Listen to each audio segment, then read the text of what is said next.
Sorry, kukontrol lang ako. Huh? Bakit? Hindi kasi pet peeve ko yung mga ganyan, yung mga fur mom, fur baby. Sino ba nauso niyan? Mga Gen Z na naman. Mga walang alam talaga yung mga Gen Z na yan.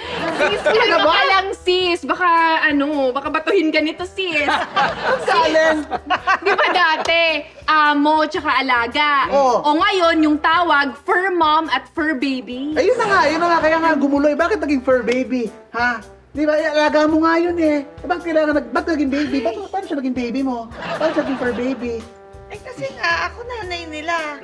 Ikaw nanay? Babies ko sila. Ikaw nanay, pinaglihim mo, 9 na buwan mong dinala, pinanganak mo, ganon? Fur baby? Ganon talaga? Alam mo, sa totoo lang, yung... Ay, ayan na! Ayan na! Ayan na! Han! Kayo ka, Han.